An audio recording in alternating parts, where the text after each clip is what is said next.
ಪ್ರಿಯ ವೀಕ್ಷಕರೇ, ಎಲ್ರಿಗೂ ನಮಸ್ಕಾರ. ನಾನು ನಿಮ್ಮ ಪ್ರೀತಿಯ ಮಗಲ್ಮಕ್ಕೆ ಗಣೇಶ್, ಸ್ಥಾನಿಕ ಸಂಪಾದಕ ಅವಿನ್ ಟಿವಿ. ನಾನೀಗ ನಿನ್ನೆ ದೀಪಾವಳಿ ಹಬ್ಬ, ಆದರೆ ಇಲ್ಲೊಂದು ಮನೇಲಿ ಇವತ್ತು ಹಬ್ಬ, ಇನ್ನು ಹಬ್ಬ ನಡೀತಾನೆ ಇರುತ್ತೆ. ಯಾಕೆ ನಡೀತದೆ ಹಬ್ಬ ಅನ್ನೋದನ್ನ ಹೇಳ್ತಾ ಹೋಗ್ತೀನಿ. ನಾವೀಗ ಲೈವ್ ಮಾಡ್ತೀವಿ. ನೀವೇನು ಮಾಡಬೇಕು ಅಂತಂದರೆ ಲೈಕ್ ಮಾಡಿ, ಶೇರ್ ಮಾಡಿ, ಕಾಮೆಂಟ್ ಮಾಡಿ. ಇಲ್ಲಿ ಸ್ವಲ್ಪ ನೆಟ್ವರ್ಕ್ ಪ್ರಾಬ್ಲಮ್ ಇರೋದ್ರಿಂದ ವಿಡಿಯೋ ಮಾಡಿ ಆನಂತರ ಸುದ್ದಿನ ಮಾಡ್ತೀವಿ. ಈಗ ಸಾಧನೆ ನಿಮ್ಮದು, ಚಪ್ಪಾಳೆ ನಮ್ಮದು. ಸಾಧನೆ ಮಾಡಿದವ್ರು ನಮ್ಮ ಜೊತೆ ಇದ್ದಾರೆ. ನಮ್ಗೇನು ಕೆಲಸ ಇಲ್ಲ, ಬರೀ ಚಪ್ಪಾಳೆ ಹೊಡೆಯೋದು ಅಷ್ಟೇ. ಸಾಧನೆ ಮಾಡಿದಂಥವ್ರು ಅವರು ನಡ್ನಳ್ಳಿ IAS ಮೇಘನಾ. ಇವತ್ತು IAS ಪದವಿಯನ್ನು ಆ ಒಂದು ಏನು ಎಕ್ಸಾಮ್ ಇದೆ ಅದನ್ನ ಬರೆದು ಪಾಸ್ ಮಾಡೋದು ಅಷ್ಟು ಸುಲಭದ ಮಾತಲ್ಲ. ಆದರೆ ಒಂದು ಗ್ರಾಮೀಣ ಪ್ರದೇಶದಲ್ಲಿ ಹುಟ್ಟಿ, ಕೃಷಿ ಕುಟುಂಬದಲ್ಲಿ ಹುಟ್ಟಿ ಏನೋ ಒಂದು ಓದಬೇಕು, ಅದರಲ್ಲೂ ವಿಶೇಷವಾಗಿ ಹೆಣ್ಮಕ್ಳು ಒಂದು ಡಿಗ್ರಿ ಅಥವಾ ಇನ್ನೊಂದು ಕೆಲಸ ಅಷ್ಟಕ್ಕೆ ಮಾತ್ರ ಸೀಮಿತ ಆದಂಥ ಇವತ್ತಿನ ವ್ಯವಸ್ಥೆಯಲ್ಲಿ ಒಂದಷ್ಟು ದಿನ ಕಾದು ಶ್ರಮ, ತುಂಬ ಶ್ರಮ, 18 ಗಂಟೆ ಓದಬೇಕು ಅಂತಾರೆ ನೋಡಿ. ಅವ್ರನ್ನ ಕೇಳೋಣ ಎಷ್ಟೊತ್ತು ಓದಿದ್ರು ಏನಂತೇಳಿ. ಹಾಗಾಗಿ ಇವತ್ತು ಅವ್ರ ಮನೆ ಬಾಗಿಲಿನಲ್ಲಿ ಇಡೀ ಊರಿನ ಜನ, ಇಡೀ ಬಾಳೂರು ಹೋಬಳಿಯ ಜನ, ನಿನ್ನೆ ರಾಜ್ಯೋತ್ಸವ ಪ್ರಶಸ್ತಿ ತಗೊಂಡಂಥವ್ರು, ಬಹಳ ಮಹಾನುಭಾವರು, ಎಲ್ಲ ಕೂಲಿ ಕಾರ್ಮಿಕರಿಂದ ಹಿಡಿದು ಆಗರ್ಭ ಶ್ರೀಮಂತರವರೆಗೂ ಅವ್ರ ಮನೆ ಬಾಗಿಲಿನಲ್ಲಿ ಇವತ್ತು ಇದ್ದಾರೆ. ಅದು ಮುಂದೆ DC ಆದಮೇಲೂ ಅದೇ ಕೇಸು, ಮನೆಯಲ್ಲ ಆಫೀಸಲ್ಲಿ. ಅದೇನೇ ಇರಲಿ, ಇವತ್ತು ಅವ್ರನ್ನ ಮಾತಾಡಿಸ್ತಾ ಹೋಗೋಣ. ಯಾಕೆ ಮಾತಾಡಿಸ್ಬೇಕು ಅಂತಂದರೆ, ಗ್ರಾಮೀಣ ಪ್ರದೇಶದಲ್ಲಿ ಇರ್ತಕ್ಕಂಥವ್ರು IAS ಮಾಡೋದು ಒಂದು ಕಬ್ಬಿಣದ ಕಡಲೆಕಾಯಿ ಅಂತ ಹೇಳ್ತಾರೆ, ಭಾಳ ಕಷ್ಟದ ಕೆಲಸ ಅಂತ. ಅದು ಇವ್ರಿಗೆ ಹೆಂಗೆ ಸಾಧ್ಯ ಆಯಿತು? ಒಂದು ಪಟ್ಟಣದಿಂದ ಸುಮಾರು 20-30 ಕಿಲೋಮೀಟರ್ ದೂರ ಇರೋಂಥದ್ದು ಗ್ರಾಮೀಣ ಪ್ರದೇಶ ಅಂದರೆ ಗೊತ್ತು ನಿಮಗೆ. ಹಾಗಾಗಿ ಅಂಥ ಒಂದು ಕೃಷಿ ಕುಟುಂಬದಲ್ಲಿ ಹುಟ್ಟಿದಂಥ ಶಂಕರೇಗೌಡರ ಮಗಳು ಮೇಘನಾ ಹೇಗೆ IAS ಮಾಡಿದರು, ಅದು ಇನ್ನೊಬ್ರಿಗೆ ಸ್ಫೂರ್ತಿ ಆಗೋದಕ್ಕೆ ಹೇಗೆ ಸಾಧ್ಯ ಆಗುತ್ತೆ ನೋಡ. ಅವ್ರನ್ನೇ ಮಾತಾಡಿಸ್ತಾ ಹೋಣ. ನಮಸ್ಕಾರ ಮೇಡಮ್. ನಮಸ್ತೆ ಸರ್. ತಮ್ಮ ಪೂರ್ಣ ಹೆಸರು? ಮೇಘನಾ NS. ಮೇಘನಾ NS ಅಂದರೆ ನಡ್ನಳ್ಳಿ ಶಂಕರೇಗೌಡರು. ನಿಮ್ಮ ತಾಯಿ ಹೆಸರು? ರತ್ನ. ನಿಮ್ಮ ತಂದೆ ತಾಯಿಗೆ ಎಷ್ಟು ಜನ ಮಕ್ಕಳು ನೀವು? ಇಬ್ರೆ. ಏನ್ ಮಾಡ್ತಾರೆ? ಅಕ್ಕ ಸಾಫ್ಟ್ವೇರ್ ಇಂಜಿನಿಯರ್. ಓಹೋ. ಅವರು ಇವಾಗ ಮದ್ವೆ ಆಗಿದೆ, ಇಲ್ಲೇ ಬಣ್ಕಲ್ ಹತ್ರ ಇದ್ದಾರೆ. ಇಲ್ಲೇ ಇದ್ದಾರೆ. ಹೌದು. ಓಹೋ. ನಿಮ್ಮ ಒಂದು ಪ್ರಾಥಮಿಕ ವಿದ್ಯಾಭ್ಯಾಸ ಎಲ್ಲಿ ಪ್ರಾರಂಭ ಆಯ್ತು? ಶುರು ಆಗಿದ್ದು ನಳಂದ ಸ್ಕೂಲಲ್ಲಿ. ಅಲ್ಲಿಂದ ನಾವು BGS ಹೋದ್ವಿ, ಶೃಂಗೇರಿ. ಅಲ್ಲಿಂದ ಆಳ್ವಾಸ್, ಮೂಡ್ಬಿದ್ರೆ. ಅಲ್ಲಿ 2 ವರ್ಷ ಆದ್ಮೇಲೆ ಕ್ರೈಸ್ಟ್ ಯೂನಿವರ್ಸಿಟಿಯಲ್ಲಿ BCom ಮಾಡಿದ್ದು. ಅದ್ರ ಜೊತೆಗೆ ನಾನು ಚಾರ್ಟರ್ಡ್ ಅಕೌಂಟೆನ್ಸಿ ಕೋರ್ಸ್ ತಗೊಂಡಿದ್ದೆ. ಅದು BCom ಆಗಿ ನೆಕ್ಸ್ಟ್ ಇಯರ್ ಕಂಪ್ಲೀಟ್ ಆಯ್ತು. ಸೊ ಆಮೇಲೆ ವರ್ಕ್ ಮಾಡಿದ್ದೀನಿ 1-2 ವರ್ಷ. ಅದಾದ್ಮೇಲೆ UPSC ಪ್ರಿಪರೇಷನ್ ಸ್ಟಾರ್ಟ್ ಮಾಡಿದ್ದು. Currently also working. ಈಗ ಒಂದು ಗುರಿ ಇರುತ್ತೆ, ಪೊಲೀಸ್ ಆಗ್ಬೇಕು, ಟೀಚರ್ ಆಗ್ಬೇಕು, ಏನೆಲ್ಲ ಗುರಿ ಇರುತ್ತೆ. ಅದ್ರ ಏನೋ ಒಂದು ಸಮಸ್ಯೆ ಆಗಿರುತ್ತೆ, ಏನೋ ಒಂದು ಆ ಒಂದು ಫೀಲಿಂಗಲ್ಲಿ ಬಂದಿರ್ತಾರೆ. ನೀವು UPSC ಎಕ್ಸಾಮ್ನ ನಾನು ಬರೀಲೇಬೇಕು, IAS ಆಗಲೇಬೇಕು ಅನ್ನೋ ಮನೋಭಾವನೆ ಯಾಕೆ ಬಂತು ಮೇಡಮ್? ನಂಗೆ ಅಪ್ಪನ ಕನಸಿದು. ಸಣ್ಣಲ್ಲಿರ್ಬೇಕಾದ್ರಿಂದನೂ ಅವ್ರು ಹೇಳ್ತಿರ್ತಿದ್ರು IAS ಆಗ್ಬೇಕು ಅಂತ. ಇವೆಂಚುಲಿ ನನಗೂ ಅದ್ರ ಬಗ್ಗೆ ಅರ್ಥ ಆಗ್ತಾ ಹೋಯ್ತು. ಒಂದ್ಸತಿ ಚಾರ್ಟರ್ಡ್ ಅಕೌಂಟೆನ್ಸಿ ಕ್ಲಿಯರ್ ಆದ್ಮೇಲೆ ನಂಗೆ 21ನೇ ವಯಸ್ಸಲ್ಲೇ ಕ್ಲಿಯರ್ ಆಗಿತ್ತು CA. ಸೊ ಇನ್ನೂ ಏನಾದ್ರೂ ಮಾಡ್ಬೋದು ಅನ್ನೋದು ನನ್ನ ಮನ್ಸಲ್ಲಿ ಇತ್ತು. ಟೈಮ್ ಇತ್ತು, ಅಪ್ಪ ಅಮ್ಮನ ಸಪೋರ್ಟ್ ಖಂಡಿತವಾಗ್ಲೂ ಇತ್ತು. ಮತ್ತೆ ಒಂದು ಎಂಪಥೆಟಿಕ್ ಪೀಪಲ್ ಗೆ ಪವರ್ ಇದ್ರೆ ಜನಕ್ಕೆ ತುಂಬಾ ಒಳ್ಳೇದಾಗುತ್ತೆ ಅನ್ನೋದು ನಮ್ಮ ಅಪ್ಪ ಅಮ್ಮನ ನಂಬಿಕೆ. ಸೊ ಅವರು ಯಾವಾಗ್ಲೂ ನಿನ್ನಂತವ್ರ ಹತ್ರ ಪವರ್ ಇರ್ಬೇಕು ಅಂತ ಹೇಳ್ತಾ ಇರ್ತಿದ್ರು. ಅದು ನನ್ನ ಮೇಲೆ ಇಂಪ್ಯಾಕ್ಟ್ ಇದೆ ಸಣ್ಣಲಿಂದ. ಹಂಗಾಗಿ ಅದೊಂದು ಮೋಟಿವೇಶನ್. ಈಗ ಸಾಮಾನ್ಯವಾಗಿ ಏನೋ ಒಂದು ನಿಮ್ಮ ಮನಸ್ಸಿನಲ್ಲಿ ಒಂದು ಆತಂಕ, ಒಂದೆಲ್ಲೋ ಸಮಸ್ಯೆ ಸರಿಯಾಗಲಿಲ್ಲ, ಅಟ್ಲೀಸ್ಟ್ ನಾನಾರು UPSC ಬರೆದು ಒಂದು DC ಆದರೆ ಇಂಥದ್ದು ಸರಿ ಮಾಡಬೇಕು ಅಂತ ಯಾವ್ದಾರು ಒಂದು ಇನ್ಸಿಡೆಂಟ್ ನಿಮಗೆ, ಈ ನಿಮ್ಮ ತಂದೆ ಕಡೆಯಿಂದನೋ ಅಥವಾ ಈ ಸಮಾಜದಲ್ಲಿ ಒಂದು ಇನ್ಸಿಡೆಂಟ್ ನಿಮಗೇನಾದರೂ IAS ಮಾಡೋದಕ್ಕೆ ಒಂದು ಪ್ರಿಪರೇಷನ್? 2-3 ಹಂಗೆ. ನಾನು ಕ್ರೈಸ್ಟ್ ಯೂನಿವರ್ಸಿಟಿಗೆ ಸ್ಟಾರ್ಟಿಂಗ್ ಹೋದಾಗ ಅಲ್ಲಿ ನನ್ನ ಪಿಯರ್ಸ್, ಅಂದ್ರೆ ನನ್ನ ಜೊತೆಯಲ್ಲಿದ್ದವರು ಮಾತಾಡ್ತಿದ್ದ ಇಂಗ್ಲಿಷ್, ಅವ್ರ ಹತ್ರ ಇದ್ದಿದ್ದ ನಾಲೆಡ್ಜ್ ನನ್ನ ಹತ್ರ ಇರ್ಲಿಲ್ಲ. ನಾ ಇಲ್ಲಿ ಹಳ್ಳಿಯಲ್ಲಿ ಓದಿದ್ದು ಬೆಳೆದಿದ್ದು. ಸೊ ನನಗೆ ಅವಾಗ ಅನ್ಸ್ತಿತ್ತು ಹಳ್ಳಿ ಜನಕ್ಕೆ ಇದು ತುಂಬಾ ಕಷ್ಟ ಸಾಧ್ಯ ಇಲ್ಲಿ ಬಂದು ಇಂಥವ್ರ ಹತ್ರ ಕಂಪೀಟ್ ಮಾಡೋದು ಅಂತ ತುಂಬಾ ಅನ್ನಿಸ್ತಿತ್ತು. ಅದು ನಾವು ಒಳ್ಳೆ ಸ್ಕೂಲಲ್ಲಿ ಕಾಲೇಜಲ್ಲೇ ಹೋಗಿರೋದು. ಇನ್ನು ಗವರ್ಮೆಂಟ್ ಸ್ಕೂಲಲ್ಲಿ ಓದೋರಿಗೆ ಇನ್ನೂ ಪ್ರಾಬ್ಲಮ್ ಇರುತ್ತೆ ಅನ್ನೋ ನಂಗೆ ರಿಯಲೈಸ್ ಆಗಿದೆ ಅಲ್ಲಿ. ಸೆಕೆಂಡ್ ಒನ್ ಅಪ್ಪಂಗ್ ಒಂದ್ಸತಿ ಹುಷಾರಿಲ್ದಂಗ್ ಆಗಿತ್ತು ಇಲ್ಲಿ. ಇಲ್ಲಿಂದ ನಾವು ಶಿವಮೊಗ್ಗ ಕರ್ಕೊಂಡು ಹೋಗಿದ್ವಿ. ಎಮರ್ಜೆನ್ಸಿಯಲ್ಲಿ 150 ಕಿಲೋಮೀಟರ್ ಡ್ರೈವ್ ಮಾಡ್ಕೊಂಡು ಕರ್ಕೊಂಡು ಹೋಗ್ಬೇಕಾಗಿತ್ತು. ಅಟ್ಲೀಸ್ಟ್ ಚಿಕ್ಕಮಂಗ್ಳೂರ್ ಅಥವಾ ಶಿವಮೊಗ್ಗಕ್ಕೆ ಹೋಗ್ಬೇಕು. ಒಳ್ಳೆ ಮೂಲಭೂತ ಸೌಕರ್ಯಗಳು ನಮ್ಮಲ್ಲಿ ಕಮ್ಮಿ, ಅದೊಂದು. ಮತ್ತೆ ಕೋವಿಡ್ ಟೈಮಲ್ಲಿ ಈ ವಲಸೆ ಕಾರ್ಮಿಕರು ನಡ್ಕೊಂಡು ಹೋಗ್ತಾ ಇದ್ದಿದ್ದಂತ ಒಂದು ದೃಶ್ಯಗಳನ್ನ ನೋಡಿ ನಂಗೆ ಅವಾಗ ನಾನ್ ಡಿಸೈಡ್ ಮಾಡಿದ್ದು ಫೈನಲಿ ನನ್ನ ಹತ್ರ ಇದು ಇಂಟೆನ್ಷನ್ ಇದೆ, ನಂಗೆ ಸಪೋರ್ಟ್ ಮಾಡ್ತೀನಿ ಅಂತ ಹೇಳಿದಾರೆ ಮನೇಲಿ. ಸೊ ನಾ ಮಾಡ್ಲೇಬೇಕು ಅನ್ನುವಂತ ಗುರಿ ಅಲ್ಲಿ ನಾನು I put my foot down and set. ಅವಾಗ ಜಾಬ್ ಕ್ವಿಟ್ ಮಾಡ್ಬಿಟ್ಟು ನಾನು ಶುರು ಮಾಡ್ತೀನಿ ಅಂತ ಶುರು ಮಾಡಿದ್ದೆ. ಓಕೆ ಮೇಡಮ್, ಈಗ ನಿಮ್ಮನ್ನ ಗೌರವಿಸಬೇಕು ಅಂತ ಹೇಳಿ ಇಡೀ ಊರಿನ ಜನತೆ, ಇಡೀ ಹೋಬಳಿ ಜನತೆ, ಅಂದರೆ ನಮ್ಮ ಜಿಲ್ಲೆಯಿಂದ ಎಲ್ಲರೂ ಇದ್ದಾರೆ, ಬಂದಿದ್ದಾರೆ. ಮಾತನ್ನ ಆಡ್ತಾ ಹೋಗ್ತೀನಿ. ಆನಂತರ ಈಗ ನಿಮ್ಗೊಂದು ಸವಾಲಿತ್ತು ನಿಮ್ಮ ಮನೆಯಲ್ಲಿ. ತಾಯಿ ತಂದೆಯಿಂದ ಸ್ಟಾರ್ಟ್ ಆಗಿದ್ದು ನಾಡು ನೆಂಟರು ಕೂಡು ಕುಟುಂಬ ಅಂತಾರೆ. ಹಿಂಗೆಲ್ಲ ಮಾತಾಡ್ತಿರಲ್ವ, ಅಕ್ಕನ ಮದುವೆ ಆಯಿತು, ನೀನು ಮದುವೆ ಆಗಲ್ವಾ, ಅದು ಮದುವೆ ಆದಮೇಲೆ IAS ಮಾಡ್ಬೋದು, ಮದುವೆ ಆದಮೇಲೆ ಎಷ್ಟೋ ಜನ ಓದಿಲ್ವಾ, ಹಿಂಗೆಲ್ಲ ನಿಮ್ಮನ್ನು ಕೇಳಿಲ್ವಾ? ಕೇಳಿದಾರೆ, ಆದ್ರೆ ಅದನ್ನ ಕೇಳಿರೋರ್ಕಿಂತ ಜಾಸ್ತಿ ನಂಗೆ ಸಪೋರ್ಟ್ ಮಾಡಿರೋರು ಜಾಸ್ತಿ. ನನ್ಗೆ ಅದು ಖುಷಿ ಇದೆ. ಆಮೇಲೆ ಕೇಳಿರೋರು ಜನರಲಿ ಅಪ್ಪ ಅಮ್ಮನ ಹತ್ರ ಕೇಳಿದಾರೆ. ಅವ್ರು ನಂಗೆ ಯಾವತ್ತೂ ಅದ್ರ ಪ್ರೆಷರ್ ಮಾಡೇ ಇಲ್ಲ. ಸೊ ಅವರಿಗೆ ಥ್ಯಾಂಕ್ಸ್ ಹೇಳ್ಬೇಕು. ಅಲ್ಲಿ ಎಲ್ಲ ಈಗ ನಿಮ್ಮ ಮನೆಯವರು ಸಾವು ತಿಥಿ ಮದುವೆ ಸಾರ್ವಜನಿಕ ಫಂಕ್ಷನ್ಗೆ ಹೋದಾಗೆಲ್ಲ ಒಂದು ಮಾತು ಕೇಳ್ತಾರೆ, IAS ಆಮೇಲೆ ಮಾಡಲಿ, ಫಸ್ಟ್ ಮದುವೆ ಮಾಡಿ ಹಾಗೆ ಹೀಗೆ ಅಂತ. ಅದಕ್ಕೆ ನಾನು ಕೇಳಿದ್ದು. ಅದೊಂದು ಕಾಮನ್, ತಾಯಿ ತಂದೆಗೂ ಕೂಡ ಭಾವನೆ ಇರುತ್ತೆ, ಬಟ್ ಒಂದು ಗುರಿ ಇತ್ತು. ಓಕೆ, ಈಗ ನೀವು IAS ಪಾಸ್ ಮಾಡಿದ್ರಿ. ಒಂದು ನಮ್ಮ ಗ್ರಾಮೀಣ ಪ್ರದೇಶದ ಮಕ್ಕಳಿಗೆ ಎಷ್ಟು ಹೊತ್ತು ಓದಬೇಕು, ಎಲ್ಲಿ ಓದಬೇಕು, ಎಷ್ಟು ದುಡ್ಡು ಖರ್ಚು ಮಾಡಬೇಕು, ಇದೆಲ್ಲ ಭಾಳ ಒಂದು ಗೊಂದಲ ಇದೆ. ನಾನು ಒಂದು 10-15 ವರ್ಷ ಡೆಲ್ಲಿನಲ್ಲಿ ನೋಡಿದಾಗ ಎಲ್ಲ MP ಗಳ ಮನೆಯಲ್ಲೂ UPSC ಎಕ್ಸಾಮ್ ಮಾಡೋಂಥ ವಿದ್ಯಾರ್ಥಿಗಳು ಇರ್ತಾಯಿದ್ರು. ಹಾಗಾಗಿ ನೀವು UPS ಅಂತ ಶುರು ಮಾಡಿದ ನಂತರ ಎಷ್ಟು ಹೊತ್ತು ಓದ್ತಾ ಇದ್ರಿ? ಸರ್, ಫಸ್ಟ್ ಹೇಳ್ಬೇಕು ಅಂದ್ರೆ ಒಂದ್ ಇಂಟೆನ್ಷನ್ ಕ್ಲಿಯರ್ ಇರ್ಬೇಕು, ಮತ್ತೆ ಮಾಡೋ ಮನಸ್ಸಿರ್ಬೇಕು ಅಷ್ಟೇ. ನಾನು ಇದೇ ರೂಮಲ್ಲಿ ಮೇಲ್ಗಡೆ ಕುತ್ಕೊಂಡು ಓದಿದ್ದು, ಎಲ್ಲೂ ಕೋಚಿಂಗ್ ಅಂತ ತಗೊಂಡೇ ಇಲ್ಲ. ಆನ್ಲೈನ್ ಕೋಚಿಂಗ್ ಯಾವ್ದಾದ್ರು ಕಷ್ಟ ಸಬ್ಜೆಕ್ಟ್ಸ್ ಗಳಿಗೆ ಮಾತ್ರ ತಗೊಂಡಿದ್ದು. ನಂಗೇನಿತ್ತು ಮನ್ಸಲ್ಲಿ ಅಂತ ಹೇಳಿದ್ರೆ, ನಾ ಹೊರಗಡೆ ಹೋದ್ರೆ ನೆಗೆಟಿವಿಟಿ ಇರಬಹುದು, ಬಟ್ ಇಲ್ಲಿ ಮನೆಯಲ್ಲಿ ಏನು ಅಂತ ಹೇಳಿದ್ರೆ ನಿನ್ ಕೈಲಿ ಆಗಲ್ಲ ಅಂತ ನಂಗೆ ಯಾವತ್ತೂ ಅವ್ರು ಹೇಳೇ ಇಲ್ಲ. ಸೊ ಅದೊಂದು ಪಾಸಿಟಿವಿಟಿ ಕಾನ್ಸ್ಟೆಂಟ್ಲಿ ಅವ್ರ ಕಡೆಯಿಂದ. ನಾನು ಎಷ್ಟು ಪ್ರಿಲಿಮ್ಸ್ 2 ಸತಿ ಫೇಲ್ ಆದಾಗ್ಲೂ ಅವರು ನಿನ್ ಕೈಲಿ ಆಗತ್ತೆ, ಯಾಕೆ ಆಗಿಲ್ಲ ಅದನ್ನ ಸೆಲ್ಫ್ ಇಂಟ್ರೋಸ್ಪೆಕ್ಟ್ ಮಾಡ್ಕೊ ಅಂತ ಅಷ್ಟೇ ಹೇಳಿದ್ದಾರೆ.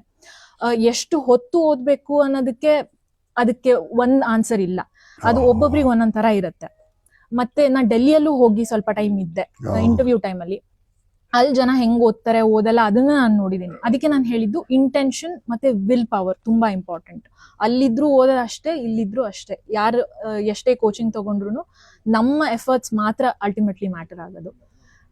ಸೊ ನಮ್ಗೆ ಎಷ್ಟೊತ್ತು ಓದ್ಬೇಕು ಅದನ್ನ ನಾವೇ ಕಂಡ್ಕೊಳ್ಬೇಕು. ನಮ್ಗೆ ಇಲ್ಲಿ ಒಂದು ಪ್ರಿಂಟ್ಔಟ್ ತಗೋಬೇಕು ಅಂದ್ರೂ 1 ಕಿಲೋಮೀಟರ್ ಹೋಗಿ ತಗೋಬೇಕು. ಬಟ್ ಆ ಇಂಟೆನ್ಷನ್ ಅಷ್ಟೇ ಮ್ಯಾಟರ್ ಆಗೋದು. ನೆಟ್ವರ್ಕ್ ಸಿಕ್ತಿತ್ತು, ನಾನು ನನ್ನ ಫೋನಲ್ಲಿ ನನ್ನ ಲ್ಯಾಪ್ಟಾಪ್ ಅಲ್ಲೇ ಓದ್ಕೊಂಡಿರೋದು.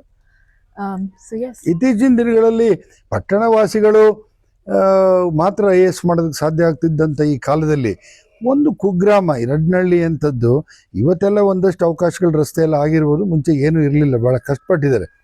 ಹಾಗಾಗಿ ಈ ಒಂದು ಕುಗ್ರಾಮದಲ್ಲಿ ನಾನು ಓದ್ತೀನಿ ಅಂದರೆ, ನೀವು 2 ಸರಿ ಫೇಲ್ ಆದಾಗ IAS ಇಂದ ಅವಾಗ ಏನು ಅನ್ನಿಸ್ತು ಮೇಡಮ್? ನಂಗೆ ಆಗಲ್ಲ ಅಂತ ಸುಮಾರು ಸತಿ ಫೀಲ್ ಆಗಿದೆ ನನಗೆ. ಬಟ್ ಅಪ್ಪ ಅಮ್ಮ ಅಕ್ಕ ಬಾವ ಯಾವತ್ತೂ ನನಗೆ ಸಪೋರ್ಟ್ ಆಗಿ ನಿಂತಿದ್ದಾರೆ. ನನ್ ಮೇಲೆ ನನಗೆ ನಂಬಿಕೆ ಇಲ್ದಾಗ ಅವರು ನಂಗೆ ಆ ಪ್ರೋತ್ಸಾಹ ಕೊಟ್ಟಿದ್ದಾರೆ. ಸೊ ಆ ನಂಬಿಕೆ ಅಪ್ಪ ಅಮ್ಮನಿಂದ ತುಂಬಾ ಇಂಪಾರ್ಟೆಂಟ್. ಬಿಕಾಸ್ ಇದು 1 ತಿಂಗಳು 2 ತಿಂಗಳು ಪ್ರಾಸೆಸ್ ಅಲ್ಲ. ಇದು ನಾನು ಶುರು ಮಾಡಿ ಆಲ್ಮೋಸ್ಟ್ 4 ವರ್ಷ ಆಗಿತ್ತು. ಎಕ್ಸಾಮೇ 1 ವರ್ಷ ನಡೆಯುತ್ತೆ ಇದು. ಸೊ ಅದಕ್ಕೆ ತುಂಬಾ ಸ್ಟಾಮಿನಾ ಬೇಕು ಆ ಎಕ್ಸಾಮ್ ಬರೆಯೋದಕ್ಕೆ. ಮೇನ್ಸ್ ಎಕ್ಸಾಮ್ ಅಲ್ಲೂ ಅಷ್ಟೇ 4000 ವರ್ಡ್ಸ್ ಅಪ್ರಾಕ್ಸಿಮೇಟ್ ನಾವು 3 ಗಂಟೆಯಲ್ಲಿ ಬರಿಬೇಕು. ನಿಮ್ಗೆ ಥಿಂಕ್ ಮಾಡಕ್ಕೆ ಬರೆಯಕ್ಕೆ almost at the same time ಮಾಡ್ಬೇಕು. ಅದು ಒಂದು ಸ್ಕಿಲ್. ಅದಕ್ಕೆ ತುಂಬಾ ಸ್ಟಾಮಿನಾ ಬೇಕು, ತುಂಬಾ ಪ್ರಾಕ್ಟೀಸ್ ಬೇಕು. ಅದಕ್ಕೆ ಮನೇಲಿ ಸಪೋರ್ಟ್ ತುಂಬಾ ಇಂಪಾರ್ಟೆಂಟ್. ಸೊ ಈಗ ಗ್ರಾಮೀಣ ಪ್ರದೇಶದಲ್ಲಿ ಹೋದ್ರೆ ನಾನು ಹೇಳಿದೆ, ಒಂದ್ ಕಡೆ ಬಡತನ ಇರುತ್ತೆ, ಗುರಿ ಇರುತ್ತೆ, ಆದ್ರೆ ಹೋಗಂಥದ್ದು ಎಲ್ಲಿ ಎಕ್ಸಾಮ್ ಕಟ್ಟಬೇಕು ಏನು ಅಂತ. ಇವತ್ತಿನ ಸ್ಥಿತಿನಲ್ಲಿ ಮಕ್ಳು ಏನು ಯೋಚನೆ ಮಾಡ್ತಾರೆ. ಅದಕ್ಕೆ ತಂದೆ ತಾಯಿ ಭಾಳ ಕೋಆಪ್ರೇಟ್ ಮಾಡ್ತಾರೆ. ಕೂಲಿ ಮಾಡೋರಾದ್ರೂ ಕೂಡ ಒಂದು ಕೋಆಪ್ರೇಟ್ ಮಾಡ್ತಾರೆ, ನನ್ನಂಗೆ ಆಗ್ಬಾರ್ದು, ನನ್ನ ಮಕ್ಕಳು ಒಂದಷ್ಟು ಒಳ್ಳೆ ಬೆಳವಣಿಗೆಗೆ ಹೋಗಲಿ ಅಂತೇಳಿ. ಹಾಗಾಗಿ ಒಂದಷ್ಟು ಬಹಳ ದುಡ್ಡು ಖರ್ಚಾಗುತ್ತೆ ಮೇಡಮ್ ಇದಕ್ಕೆ. ಇಲ್ಲ ಇಲ್ಲ, ಆತರ ಏನಿಲ್ಲ. ಬುಕ್ಸ್ ಅಷ್ಟೇ ಇಂಪಾರ್ಟೆಂಟ್. ಮತ್ತೆ ಆನ್ಲೈನ್ ಕೋಚಿಂಗಿಗೆ ನಾನು ಅರ್ನ್ ಮಾಡ್ಕೊಂಡಿದ್ದೆ, ನನ್ನ ಹತ್ರ ಸೇವಿಂಗ್ಸ್ ಇತ್ತು. ಸೊ ಲ್ಯಾಪ್ಟಾಪ್, ಫೋನ್ ಮತ್ತೆ ನಮ್ಮ ಬುಕ್ಸ್ ಅಷ್ಟೇ ಇಂಪಾರ್ಟೆಂಟ್. ಈಗ ಮೂಡಿಗೆರೆಯಲ್ಲಿ ಈಗ ಶಾಸಕಿ ಆಗಿರೋಂಥವ್ರು ನಾವೇ ಹೆಸರಿಟ್ಟಿದ್ವಿ ಭರವಸೆ ಶಾಸಕಿ ಅಂತ. ಅವ್ರಿಗೊಂದು ಕನಸಿದೆ, ಒಂದು ಕಾಂಪಿಟೇಟಿವ್ ಎಕ್ಸಾಮಿನ ಸೆಂಟರ್ನ ಚಿಕ್ಕಮಗಳೂರು ಆರ್ ಮೂಡಿಗೆರೆಯಲ್ಲಿ ತೆರಿಬೇಕು ಅಂತ.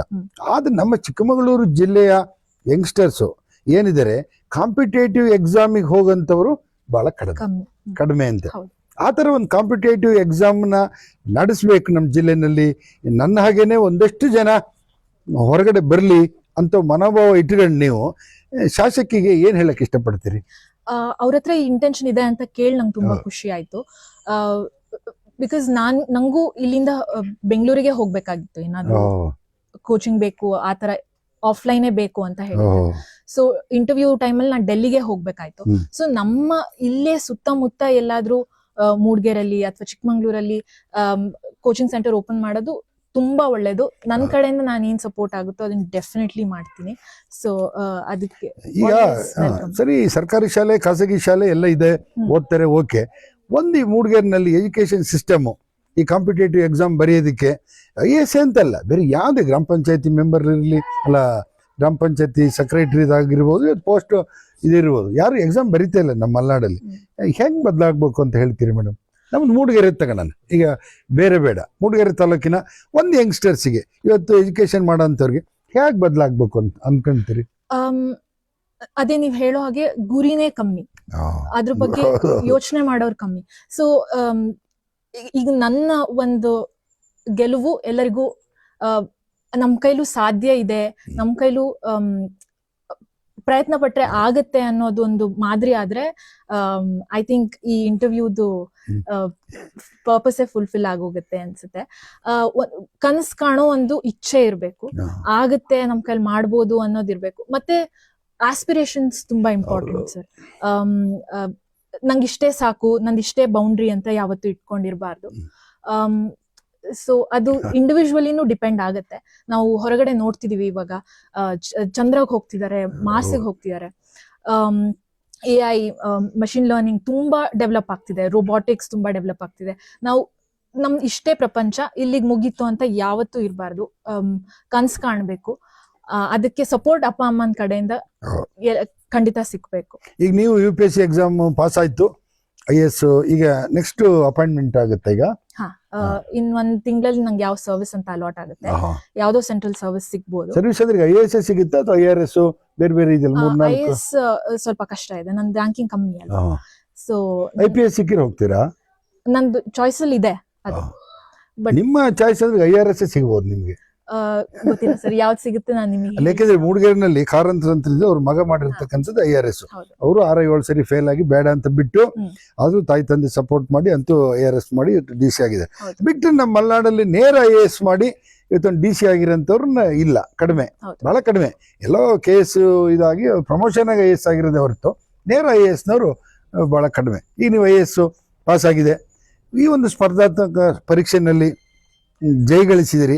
ಈಗ ನೀವು ಈ ಒಂದು ಪ್ರತಿಭಾವಂತ ವಿದ್ಯಾರ್ಥಿಗಳಿಗೆ ಬಹಳಷ್ಟು ಜನ ಇದ್ದಾರೆ, ಯಾರೇನೋ IAS ಆಗ್ಬೇಕು ಅಂತೇಳಿ ಹೇಳ್ಕೊಂಡ್ ತಿರ್ಗಲ್ಲ, ಆ ಮನಸ್ಸಿರ್ತಕ್ಕಂಥ ವಿದ್ಯಾರ್ಥಿಗಳಿಗೆ ನಿಮ್ ಸಲಹೆ ಏನು ಮೇಡಮ್? ಓಕೆ, ಮನಸ್ಸು, ಆ ಗುರಿ ಇದ್ದವರಿಗೆ ಫಸ್ಟ್ ಆಫ್ ಆಲ್ ಅಲ್ಲೇ ಅವ್ರಿಗೆ ಅರ್ಧ ಗೆಲುವು ಆಗಿ ಹೋಗಿರುತ್ತೆ. ಸೊ ಅವರಿಗೆ ಆ ಒಂದು ಡೈರೆಕ್ಷನ್ ಇಂಪಾರ್ಟೆಂಟ್. ನಾವ್ ಹೆಂಗ್ ಮಾಡ್ಬೇಕು ಅನ್ನೋದನ್ನ ಅವರು ಈಗ ಯೂಟ್ಯೂಬ್ ಮತ್ತೆ ಗೂಗಲ್ ಅಲ್ಲಿ ನಾವ್ ಏನು ಟೈಪ್ ಮಾಡಿದ್ರು ನಮ್ಗೆ ಏನ್ ಇನ್ಫಾರ್ಮೇಶನ್ ಬೇಕು ಅಂದ್ರೂ ಸಿಗುತ್ತೆ. ಇದು ಇನ್ಫಾರ್ಮೇಶನ್ ಯುಗ. ಸೊ ಇನ್ಫಾರ್ಮೇಶನ್ ಸಿಗಲ್ಲ ಅನ್ನೋದು ಏನೂ ಇಲ್ಲ. ಸೊ ಹಿಂದಿನ ಪರೀಕ್ಷೆಗಳಲ್ಲಿ ಯಾರು ಟಾಪರ್ಸ್ ಬಂದಿದ್ದಾರೆ ಅವ್ರ ವಿಡಿಯೋಸ್ನ ನೋಡೋದ್ರಿಂದ, ಮತ್ತೆ ಅವ್ರು ಹೆಂಗ್ ಮಾಡಿದ್ರು, ಅವರ ದಾರಿ ಏನು ಅನ್ನೋದನ್ನ ನೋಡ್ಕೊಂಡು, ಆತರ ತುಂಬಾ ಚೆನ್ನಾಗಿ ವಿಡಿಯೋಸ್ ಮಾಡಿರ್ತಾರೆ ಟಾಪರ್ಸ್, ಹೆಲ್ಪ್ ಆಗ್ಬೇಕು ಅಂತ ಹೇಳಿ. ಆ ತರದವ್ರನ್ನ ನೋಡಿ ಡೈರೆಕ್ಷನ್ ತಗೋಬೇಕು. UPSCಗೂ ನಾನು ಹಂಗೆ ಮಾಡಿದ್ದು. ಅವ್ರ ಹತ್ರ ಇರೋ ಬುಕ್ ಲಿಸ್ಟ್ಸ್ ಆಗಿರ್ಬೋದು, ಅವ್ರು ಎಲ್ಲಿ ಕೋಚಿಂಗ್ ತಗೊಂಡ್ರು, ಯಾವ ತರ exams, mock test, mock interviews ಮಾಡಿದ್ರು, ಅದನ್ನೆಲ್ಲ ನಾವು ಮಾಡ್ತಾ ಹೋದಾಗ ಅದೊಂದು ಡೈರೆಕ್ಷನ್ ಸಿಗ್ತಾ ಹೋಗುತ್ತೆ. ಸೊ ಇದು ನಾ ಹೇಳ್ದಂಗೆ ಇನ್ಫಾರ್ಮೇಶನ್ ಯುಗ. ಯೂಟ್ಯೂಬ್ ನ, ಗೂಗಲ್ ನ ಆ ರೀತಿಯಲ್ಲಿ ಬಳಸ್ಕೊಳ್ಳೋದು ತುಂಬಾ important, rather than using it for Facebook, Instagram. ಅಲ್ಲ ಆಯ್ತು, ಯೂಟ್ಯೂಬ್ ಓಕೆ. ಈಗ ಸದ್ಯಕ್ಕೆ ಅವ್ನಿಗೆ SLC ಪಾಸ್ ಆದಾಗ ಅಥವಾ PUC ನಲ್ಲಿ ಅನ್ಸಿದ್ರೆ ಒಂದ್ ಕಡೆ ಯೂಟ್ಯೂಬ್ ಓಕೆ. ಈ ಚಿಕ್ಕಮಗಳೂರು ಜಿಲ್ಲೆನಲ್ಲಿ ಒಂದು ಕಾಂಪಿಟೇಟಿವ್ ಎಕ್ಸಾಮಿಗೆ ಒಂದು ಸೆಂಟರ್ ಇದ್ರೆ ಒಂದಷ್ಟು ಅಲ್ಲಿ ಹೋಗಂತದ್ದು ಬರೋಂಥದ್ದು ಅಲ್ವಾ. ಈಗ ಲೈಬ್ರರಿ ಒಂದ್ ಪುಸ್ತಕ ತಂದು ಓದೋದಕ್ಕೂ ನೀವೇ ಲೈಬ್ರರಿಗೆ ಹೋಗೋದಕ್ಕೂ ವ್ಯತ್ಯಾಸ ಇದೆ. ಅಲ್ಲಿ 10 ಪುಸ್ತಕನ ಓದ್ಬೋದು ಅಲ್ವಾ. ಹೌದು, ಅಲ್ಲಿ ಸೆಂಟರ್ಸ್ ಇದ್ರೆ ಅಲ್ಲಿಗೆ ಯಾರಾದ್ರೂ ಓದಿ ಪಾಸ್ ಆದವ್ರನ್ನ ಇನ್ವೈಟ್ ಮಾಡ್ತಾ ಇರೋದಾಗ್ಲಿ, ಅಥವಾ ಟೀಚರ್ಸ್ ನ, ಲೆಕ್ಚರರ್ಸ್ ನ ಇನ್ವೈಟ್ ಮಾಡ್ತಾ ಇರೋದಾಗ್ಲಿ, ಆತರ ಇವೆಂಟ್ಸ್ ನ ಆರ್ಗನೈಸ್ ಮಾಡಿ ಮಕ್ಕಳನ್ನ ಇನ್ವೈಟ್ ಮಾಡಿದಾಗ ಅವರಿಗೂ ಅರ್ಥ ಆಗ್ತಾ ಹೋಗುತ್ತೆ ಏನೇನ್ ಮಾಡ್ಬೇಕು, ಯಾವ ತರ ಡೈರೆಕ್ಷನ್ ಅಲ್ಲಿ ಮುಂದೆ ಹೋಗ್ಬೇಕು ಅಂತ. ಸೊ ತುಂಬಾ ಹೆಲ್ಪ್ ಆಗುತ್ತೆ. ಈಗ ನೀವು IAS ಹೋದ ತಕ್ಷಣ ಮೂಡಿಗೆರೆ ಶಾಸಕಿಯವರನ್ನ ಮೀಟ್ ಮಾಡಿ, ನನ್ನ ಜಿಲ್ಲೆ ಅಥವಾ ನನ್ನ ತಾಲೂಕಿದು ಇಲ್ಲೂ ಪ್ರತಿಭಾವಂತರಿಗೆ ಒಂದು ಅವಕಾಶ ಆಗಲಿ, ಅವ್ರು ಏನು ಮಾಡೋದಕ್ಕೆ ಹೊರಟಿದ್ದಾರೆ ಕಾಂಪಿಟೇಟಿವ್ ಎಕ್ಸಾಮ್ ಸೆಂಟರ್ನ, ಅದಕ್ಕೆ ನೀವು ಒಂದು ಮೀಟ್ ಮಾಡಿ ಒಂದು ಸಲಹೆ ಎಲ್ಲ ಹೇಳ್ಬೋದಾ ಮೇಡಮ್? ಡೆಫಿನೆಟ್ಲಿ ನಾನು ಮೀಟ್ ಮಾಡ್ತೀನಿ. ನಂಗೆ ಅವ್ರ ಹತ್ರ ಇಂಟೆನ್ಷನ್ ಇದೆ ಅಂತ ಇವಾಗ ಗೊತ್ತಾಯ್ತು, ಖುಷಿ ಆಗ್ತಿದೆ. ನಾನು ಅವ್ರ ಹತ್ರ ಮಾತಾಡ್ತೀನಿ. ಈಗ ನಿಮ್ಮ IAS ಗ್ರೇಡ್ ಈಗ ನಮ್ಮ ಕರ್ನಾಟಕ ಇದಕ್ಕೆ ಬರುತ್ತಾ ಬೇರೆ? ಈಗ IAS ಅದೇ ನಾ ಹೇಳದ್ನಲ್ವಾ, ನನ್ ರ್ಯಾಂಕಿಂಗ್ ಚೂರ್ ಕಮ್ಮಿ ಇರೋದ್ರಿಂದ IAS ಸಿಕ್ಕಲ್ಲ ಮೋಸ್ಟ್ಲಿ. ಸೊ ಯಾವ್ದಾದ್ರು ಬೇರೆ ಸೆಂಟ್ರಲ್ ಸರ್ವಿಸಸ್ ಸಿಗುತ್ತೆ. ಅಲ್ಲ ಸಿಕ್ಕಿರೆ ಕರ್ನಾಟಕ ಅಂತ ಬರುತ್ತಾ ಬೇರೆ ಬರುತ್ತಾ? ಯಾವ್ದು ಬೇಕಾದ್ರೂ ಬರ್ಬೋದು. ಅಲ್ಲ ನನ್ನ ರಿಲೇಟಿವ್ ಒಬ್ಬ SP ಆಗಿದ್ದಾರೆ, ಅವ್ರಿಗೆ ಹೈದರಾಬಾದ್ ಏನೋ ಸಿಕ್ಕಿ ಅವ್ರು ಇಲ್ಲಿ ಕರ್ನಾಟಕಕ್ಕೆ ಬರಂಗೇ ಇಲ್ಲ, ಲಾಸ್ಟ್ ಮಟ್ಟದಲ್ಲೇನೋ ಬರ್ಬೇಕಂತ. ಓಕೆ ಮೇಡಮ್, ಈಗ ನಿಮ್ಮನೆಗೆ ಬಹಳಷ್ಟು ಜನ ನೆಂಟರು ಬರೋ ದಿನ ಇದೆ, ಅದ್ರದ್ದು ಡಿಯರೆಸ್ಟ್ ನೀವು ಲೆಟರ್ ಕೊಟ್ಟಂಥವ್ರು. ಅದು ಇವತ್ತು ಬಂದ್ರಂಥವ್ರು ನಿಮಗೆ 95 ಭಾಗ ನಿಮ್ಗೆ ಯಾರು ಗೊತ್ತೇ ಇಲ್ಲ. ನಿಮ್ಮ ತಂದೆ ಒಂದಷ್ಟು ಜನ ಪರಿಚಯ ಇರ್ಬೋದು, ಬಟ್ ನೋಡಿ ಯೂಟ್ಯೂಬಲ್ಲಿ ನೋಡಿ, ಅಥವಾ ಮೊನ್ನೆ ನಿನ್ನೆನೂ ದೀಪಕ್ ದೊಡ್ಡಯ್ಯ ಇವರೆಲ್ಲ ಬಂದ್ರು, ಅದು ನೋಡಿ ಬಂದಿದ್ದಾರೆ. ಏನ್ ಅನಿಸ್ತದೆ ಮೇಡಮ್ ನಿಮ್ಗೆ? ತುಂಬಾ ಖುಷಿ ಆಗ್ತಿದೆ. ಅದೊಂದು ಆ ಸಾಧನೆ ಗುರುತಿಸ್ತಿದ್ದಾರೆ, ಅಕ್ನಾಲೇಜ್ ಮಾಡ್ತಿದ್ದಾರೆ ಅನ್ನೋದೇ ಒಂದು ದೊಡ್ಡ ವಿಷಯ. ಎಲ್ಲರಿಗೂ ಥ್ಯಾಂಕ್ ಯು ಸೋ ಮಚ್. ಈಗ ಯಾವ ರೀತಿಯ IAS ಸಿಗ್ಲಿಲ್ಲ ಅಂತ ಇಟ್ಕೊಳ್ಳಿ, ಆಗ ನೀವು ಒಂದು ಜನರಲ್ ಆಗಿ ಸರ್ವಿಸ್ ಮಾಡೋದಕ್ಕೆ ಬಹಳ ಕಷ್ಟ ಆಗುತ್ತೆ. IRS ಅಂತಂದ ತಕ್ಷಣ ನೀವು AC ರೂಮಲ್ಲೇ ಬಾಕಿ ಆಗದೆ ಹೊರತು ಹೊರಗೆ ಬರೋಕ್ಕಾಗಲ್ಲ. IPS ಆದ್ರೆ ಓಕೆ, ಹೊರಗಡೆ ಸಿವಿಲ್ ಸರ್ವಿಸ್ ಅಲ್ಲಿ ಇರ್ತೀರಿ. ನಿಮ್ಗೆ ಯಾವ ರೀತಿ ಸರ್ವಿಸ್ ಮಾಡ್ಬೇಕು ಅಂತ ಒಂದು ಆಸಕ್ತಿ ಇದೆ ಮೇಡಮ್? ಸೊ ಸರ್ವಿಸ್ ಅಂತಾನೆ ಇದಕ್ಕೆ ನೀವು IRS ಅಂದ್ರೂ ಇಂಡಿಯನ್ ರೆವೆನ್ಯೂ ಸರ್ವಿಸ್. ಈಗ IRMS ಅಂದ್ರೆ Indian railway management service, Indian trade service, ಈ ತರ 22 ಸರ್ವಿಸ್ ಇರೋದು. ಎಲ್ಲಾ ಸರ್ವಿಸ್ ನಾವು ಅದೇ ನಾನು ಸ್ಟಾರ್ಟ್ ಮಾಡಿದಾಗ ಹೇಳ್ದೆ ನೋಡಿ, ನಮ್ಮಲ್ಲಿರೋ ಇಂಟೆನ್ಷನ್, ನಮ್ಮಲ್ಲಿರೋ ವಿಲ್ ಪವರ್. ಭಗವದ್ಗೀತೆಯಲ್ಲಿ ಕೃಷ್ಣ ಹೇಳ್ತಾರೆ, ಕರ್ಮಣ್ಯೇವಾಧಿಕಾರಸ್ತೆ ಮಾ ಫಲೇಷು ಕದಾಚನ ಅಂತ. ನೀನು ನಿನ್ ಕೆಲ್ಸನ 100% ಎಫರ್ಟ್ ಇಟ್ಟು ಮಾಡಿದ್ರೆ, ಅದನ್ನ ಯಾವುದೇ ಒಂದು ಕೆಟ್ಟ ಇಂಟೆನ್ಷನ್ ಇಲ್ಲದೆ ಮಾಡಿದ್ರೆ, ಮತ್ತೆ ಯಾವುದೇ ಒಂದು ರಿಸಲ್ಟ್ ಎಕ್ಸ್ಪೆಕ್ಟೇಷನ್ ಇಲ್ಲದೆ ಮಾಡಿದ್ರೆ ಅದು ಪರ್ಫೆಕ್ಟ್ ಆಗೇ ಆಗುತ್ತೆ. ಸೊ ನಂಗೆ ನಮ್ಮ ಅಪ್ಪ ಅಮ್ಮ ಅದೇ ಹೇಳ್ಕೊಟ್ಟಿರೋದು. ಹೋಪ್ಫುಲಿ ನನ್ನ ಸರ್ವಿಸ್ ಅಲ್ಲಿ ಯಾವುದೇ ಸರ್ವಿಸ್ ಸಿಕ್ಕಿದ್ರು ನಾನು ನನ್ನ ಬೆಸ್ಟ್ ಪರ್ಫಾರ್ಮ್ ಮಾಡ್ತೀನಿ. ಸೊ ಅದು ನನ್ನ ಜನಕ್ಕೆ ನನ್ನ ಪ್ರಾಮಿಸ್ ಅಷ್ಟೇ. ಕೊನೆಯದಾಗಿ ಮೇಡಮ್, ಈಗ ನಿಮ್ಮ ದಿನಚರಿ ಏನು? UPSC ಎಕ್ಸಾಮ್ ಅಂದ್ರೆ ಅಷ್ಟು ಸುಲಭ ಅಲ್ಲ. ಹಾಗಾಗಿ ಒಂದು ದಿನಚರಿನ ನೀವು ಅಟ್ಲೀಸ್ಟ್ ಒಂದು 4 ವರ್ಷದಿಂದ, 2 ವರ್ಷದಿಂದ, 1 ವರ್ಷದಿಂದ, ಅಥವಾ ನೀವು ಬೆಳೆಸಿ ಬಂದಂತ ಯಾವ ದಿನಚರಿ ಅಥವಾ ಹೆಂಗೆ ದಿನಚರಿ ನಡೆಸಿದ್ರಿ, ಯಾವ್ದು ನಿಮ್ಗೆ ಅನುಕೂಲ ಆಯ್ತು? ಬೆಳಗ್ಗೆ ಬೇಗ ಹೇಳೋದು. ಬೇಗ ಅಂದ್ರೆ ಎಷ್ಟು? ತುಂಬಾ ಬೇಗ ಅಲ್ಲ, 6:30. ಆಮೇಲೆ ನನ್ ಮೆಡಿಟೇಷನ್ ಪ್ರಾಕ್ಟೀಸ್ ತುಂಬಾ ಇನ್ ಡೆಪ್ತ್ ಮೆಡಿಟೇಷನ್ ಏನಲ್ಲ, ಅದಕ್ಕಂತ ನಾನು ಟೈಮ್ ಡೆಡಿಕೇಟ್ ಮಾಡ್ತಿದ್ದೆ. ಮತ್ತೆ ಬೆಳಗ್ಗೆ ಎದ್ದ ಕೂಡಲೇ ನ್ಯೂಸ್ ಪೇಪರ್ಸ್ ಓದೋದು, ಮೆಡಿಟೇಷನ್ ಆದ ಕೂಡಲೇ. ಸೊ ನ್ಯೂಸ್ ಪೇಪರ್ಸ್ UPSC ತುಂಬಾ ಇಂಪಾರ್ಟೆಂಟು. ಸೊ ಅಲ್ಲಿಂದ ಶುರು ಆಗುತ್ತಿತ್ತು ದಿನ. ಅಂಡ್ ದಿನ ಪೂರ್ತಿ ಅದೇ ಆಲ್ಮೋಸ್ಟ್ ಓದೋದು, ಅದ್ರ ಬಗ್ಗೆನೇ ಯೋಚನೆ ಮಾಡೋದು. ಅಂದ್ರೆ ಕೂತ್ರು ನಿಂತ್ರು ಏನ್ ಮಾಡಿದ್ರು ಅದ್ರ ಬಗ್ಗೆನೇ ಯೋಚನೆ. TV ನೋಡಿದ್ರು, ನ್ಯೂಸ್ ನೋಡೋದು. ಅಪ್ಪನ ಹತ್ರ ಏನಾದ್ರು ಕಾನ್ವರ್ಸೇಷನ್ ಮಾಡಿದ್ರು ನಾರ್ಮಲಿ ನಾವು ಜನರಲಿ ಏನ್ ನಡೀತಿದೆ ಅದ್ರ ಬಗ್ಗೆನೇ ಡಿಸ್ಕಸ್ ಮಾಡ್ತಿರ್ತೀವಿ. ಸೊ ದಿನ ಪೂರ್ತಿ ಅದ್ರಲ್ಲೇ ಕಳೆದೋಗ್ತಿತ್ತು. ನಾನು ಬೇಗ ಒಂದು 10:30, 11 ಹಂಗೆ ನಿದ್ದೆ ಮಾಡ್ತಿದ್ದೆ. Good 8 hours, 8.5 hours of sleep. ಈಗ ಊಟದ ಆಹಾರ ಸಿಸ್ಟಮ್ ಹೇಗೆ ನೋಡಿ? ನಾವು ನಿನ್ನೆ ಹಬ್ಬ ಊಟ ಮಾಡಿ ಈಗ ನಿದ್ದೆ ಬರಕ್ ಶುರು ಆಗಿ ಈಗಲೇ ಏನೇನೆಲ್ಲ ತಿಂದು, ಹಾಗಾಗಿ ಆ ಥರ ಊಟ ಮಾಡ್ತಿದ್ರ ಅಥವಾ ಊಟದಲ್ಲಿ ಒಂದು ವ್ಯವಸ್ಥಿತವಾಗಿ ಇಂತಿಂತದೇ ತಿನ್ಬೇಕು ಅಂತ ಏನಾರಿತ್ತ? ಆ ತರ ರಿಸ್ಟ್ರಿಕ್ಷನ್ಸ್ ಅಂತ ನಾನು ಏನು ಹಾಕೊಳ್ಳಲ್ಲ. ಅಮ್ಮ ಏನ್ ಅಡ್ಗೆ ಮಾಡ್ತಾರೋ ಅದೇ ಮನೆ ಊಟನೇ. ಜಂಕ್ ಫುಡ್ ನ ತುಂಬಾ ಕಮ್ಮಿ, ವೆರಿ ವೆರಿ ಲೆಸ್. ಫ್ರೂಟ್ಸ್ ಏನಾದ್ರು ಅವ್ರು ನಂಗೆ ಫೋರ್ಸ್ ಮಾಡಿ ತಿನ್ಸಿದ್ರೆ ಐ ಯೂಸ್ ಟು ಇಟ್ ಅಷ್ಟೇ. ಓಹೋ, ಅಂದ್ರೆ ಈಗ ಸ್ವೀಟ್ ತಿಂದ್ರೆ ನಿದ್ದೆ ಬರುತ್ತೆ ಜಾಸ್ತಿ, ನಾನ್ ವೆಜ್ ತಿಂದ್ರೆ ನಿದ್ದೆ ಬರುತ್ತೆ, ಆತರ ಏನಿರುತ್ತಾ? ನಂಗೆ ಅದ್ರಲ್ಲಿ ಇಂಟ್ರೆಸ್ಟು ಕಡಿಮೆ, ಆಹಾ, ಸೊ ಹಂಗೆ ತೊಂದರೆ ಇಲ್ಲ. ಓಕೆ. ನಿಮ್ಮನ್ನ ಈಗ ಕಾಯ್ತಾ ಇದ್ದಾರೆ ಎಲ್ಲ ಗ್ರಾಮಸ್ಥರು, ಎಲ್ಲರನ್ನು ತೋರಿಸ್ತೀನಿ, ಎಲ್ಲರೂ ಮಾತಾಡ್ತಾರೆ. ನನ್ನ ಜೊತೆನೂ ಕೂಡ ನಮ್ಮ ಅವಿನ್ ಟಿವಿ ಬಳಗದಲ್ಲಿ ಕೂಡ ಇಬ್ಬರು ಶಿಕ್ಷಕರಿದ್ದಾರೆ, ಅದಕ್ಕಾಗಿ ಅವ್ರನ್ನ ಕರ್ಕೊಂಬಂದಿದ್ವಿ. ನೀವು ಅವರ ಸ್ಟೂಡೆಂಟು, ಹಾಗಾಗಿ ಅಂದರೆ ಅವ್ರು ಓದಿ ಸ್ಕೂಲಲ್ಲಿ ಇಲ್ಲದೇ ಇದ್ರು ಕೂಡ ಅವರು ಹೇಳ್ತಾ ಇದ್ರು ಬೆಳಗ್ಗೆ, ನಮ್ಮ ಜೈಪಾಲ್ ಅಂತ ಹೊಸಳ್ಳಿಯರು ಹೇಳ್ತಿದ್ರು ನಮ್ಮ ಸ್ಟೂಡೆಂಟ್ ಅಂತ. ಅದಕ್ಕೆ ನಾನು ಕೇಳಿದೆ ನಿಮ್ಮ ಸ್ಕೂಲ್ ಅದು, ಇಲ್ಲ ಅವ್ರು ಬೇರೆ ಸ್ಕೂಲಲ್ಲಿ ಓದಿರೋ, ಇವತ್ತಿನ ವ್ಯವಸ್ಥೆನಲ್ಲಿ ನಮಗೆ ಸ್ಟೂಡೆಂಟ್ ಇದ್ದಂಗೆ ಅವರು ಅಂತ. ಹಾಗಾಗಿ ನಾವು ಅವಿನ್ ಟಿವಿ ಕಡೆಯಿಂದ ನಮ್ಮ ಭಕ್ತೇಶು ಮತ್ತು ವಸಂತ ಮಾಸ್ಟ್ರು ಅವ್ರಿಗೆ ಒಂದು ಗೌರವಿಸಬೇಕು ಅಂತೇಳಿ ಕೇಳ್ಕೊಳ್ತೀವಿ. Thank you.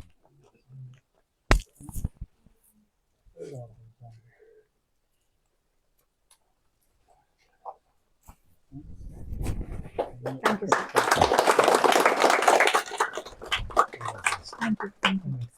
Thank you sir. Okay, ಈಗ ನಮ್ಮ ಅವಿನ್ ಟಿವಿ ಕಡೆಯಿಂದ ನಿಮಗೆ ಗೌರವಿಸಿದ್ವಿ. ಮತ್ತೆ ಇಷ್ಟು ಜನ ಇವತ್ತು ಬಂದಿದ್ದಾರೆ, ಅವ್ರು ಏನು ಕೊಟ್ಟರು ಅನ್ನೋದು ಮುಖ್ಯ ಅಲ್ಲ, ಬಹಳ ದೂರದಿಂದ ಬಂದಿದ್ದಾರೆ, ಕೆಲಸ ಬಿಟ್ಟು ಬಂದಿದ್ದಾರೆ. ಅವರು ಬಂದಂಥದ್ದನ್ನ ಮುಂದಿನ ದಿನಗಳಲ್ಲಿ ನೀವು ಯಾವುದೇ ಸರ್ವಿಸಲ್ಲಿರಿ ಹೇಗೆ ನೆನಪು ಮಾಡ್ಕೊಳ್ತೀರಿ ಮೇಡಮ್? ಅವ್ರನ್ನೆಲ್ಲ ನಾನು ಡೆಫಿನೆಟ್ಲಿ ನೆನ್ಪಿಟ್ಕೋತೀನಿ. ಅವ್ರಿಗೆ ಏನಾದರೂ ಕಷ್ಟ ಇದ್ರೆ ನನ್ನ ಕೈಲಿ ಏನಾದ್ರು ಸಾಲ್ವ್ ಮಾಡೋಕ್ಕಾದ್ರೆ ನಾನು ಡೆಫಿನೆಟ್ಲಿ ಮಾಡ್ತೀನಿ. ಓಕೆ ಮೇಡಮ್, ಇಷ್ಟು ಮಾತನಾಡಿದಿರಿ. ನಿಮಗೆ ಯಾವ್ದು ಪೋಸ್ಟಿಂಗ್ ಅಂತ ಆಗಲಿ, ಅವತ್ತೊಂದು ದಿವಸ ನೀವು ಇಲ್ಲಿ ಬಂದಾಗ ಮುಂದೆ ಅದ್ರ ಬಗ್ಗೆ ಮಾತಾಡ್ತಾ ಹೋಗೋಣ ಅಂತ ಹೇಳ್ತೀವಿ. ಈಗ ಗ್ರಾಮಸ್ಥರೆಲ್ಲ ನಿಮಗೆ, ಗ್ರಾಮಸ್ಥರಂತಲ್ಲ ನಿಮ್ಮ ಊರ್ನವರಲ್ಲ, ಇಡೀ ಹೋಬಳಿ ಇಡೀ ತಾಲೂಕಿಂದ ಎಲ್ಲ ಬಂದಿದ್ದಾರೆ, ಅವರೆಲ್ಲರೂ ಗೌರವಿಸ್ತಾರೆ, ಒಂದೆರಡು ಮಾತಾಡ್ತಾರೆ. Thank you. ನಿಮಗೂ ಥ್ಯಾಂಕ್ ಯು ಸರ್. ಓಕೆ. ಚಾನಲ್ನ ನಮ್ದು ಅವಿನ್ ಟಿವಿ, ಇದನ್ನು ನೀವು ಲೈಕ್ ಮಾಡಿ, ಶೇರ್ ಮಾಡಿ, ಕಾಮೆಂಟ್ ಮಾಡಿ. ಇದ್ರಲ್ಲಿ ಬೇಕಾದಷ್ಟು ಹಳ್ಳಿಗರನ್ನ ಗುರುಸ್ತಕ್ಕಂಥದ್ದು. ನಾನು ಬಂದಾಗ ಅಂದ್ಕೊಂಡಿದ್ದೆ ಭಾಳ ಬ್ಯುಸಿ ಇರ್ಬೋದು ಅಂಥೇಳಿ, ತಂದೆನೇ ಭಾಳ ಪರಿಚಯ ನಮಗೆ. ಅದು ನಿಮ್ಮ ಒಂದು ಸರಳತೆನ ಕಂಡು ಭಾಳ ಖುಷಿ ಆಯಿತು. ಇದು ಮಲೆನಾಡಿಗರಿಗೆ, ಅದ್ರಲ್ಲಿ ವಿಶೇಷವಾಗಿ ನಮ್ಮ ಮೂಡಿಗೆರೆಯವರಿಗೆ, ಅದ್ರ ಇಡೀ ಚಿಕ್ಕಮಗಳೂರು ಜಿಲ್ಲೆಗೆ ಒಂದು ಹೆಮ್ಮೆ. ಮುಂದಿನ ದಿನಗಳಲ್ಲಿ ಒಂದು ಒಳ್ಳೆ ಕೆಲಸ ಮಾಡಿ ಅಂತ ಹೇಳ್ತಾ, ಈಗ ನಿಮ್ಮ ಎಲ್ಲ ದೇವತೆಗಳು ಬಂದವು ನೋಡಿ ನಿಮ್ಗೆ ಆಶೀರ್ವಾದ ಮಾಡೋದಕ್ಕೆ. ಏನು ಕಾಮನ್ ಮ್ಯಾನ್ಗಳಲ್ಲ ಇವರು, ಎಲ್ಲ ಒಂದೊಂದು ಹುದ್ದೆಯಲ್ಲಿ ಇರ್ತಕ್ಕಂಥವ್ರು. ಓಕೆ, ಬನ್ನಿ ಸರ್. ಗ್ರಾಮ ಪಂಚಾಯಿತಿಯ ನಿಡ್ನಳ್ಳಿ ಶಂಕರಣ್ಣನವರ ಮಗಳಾದಂಥ ಮೇಘನರವರು ಇವತ್ತು IAS ಎಕ್ಸಾಮ್ ಬರೆದು ಪಾಸ್ ಆಗಿದ್ದಾರೆ. ಅದಕ್ಕೆ ಎಲ್ಲ ಊರಿನ ಗ್ರಾಮಸ್ಥರು ಹಾಗೂ ನಮ್ಮ ಪಕ್ಷದ ಎಲ್ಲ ಕಾರ್ಯಕರ್ತರೆಲ್ಲ ಬಂದು ಅವರಿಗೆ ಶುಭ ಹಾರೈಸಿದ್ವಿ. ಅವರಿಗೂ ಇನ್ನೂ ಉನ್ನತ ಮಟ್ಟಕ್ಕೆ ಹೋಗಿ ನಮ್ಮ ಜಿಲ್ಲೆಗೆ ಬಂದು DC ಆಗಲಿ ಅಂತೇಳಿ ನಮ್ಮೆಲ್ಲರೂ ಹಾರೈಕೆ ಇದೆ. ಅವರಿಗೆ ಮುಂದೆ ದೇವರು ಆರೋಗ್ಯ ಐಶ್ವರ್ಯ ಕೊಟ್ಟು ಕಾಪಾಡಲಿ ಅಂತ ನಾನು ಬೇಡ್ಕೊಳ್ತೀನಿ.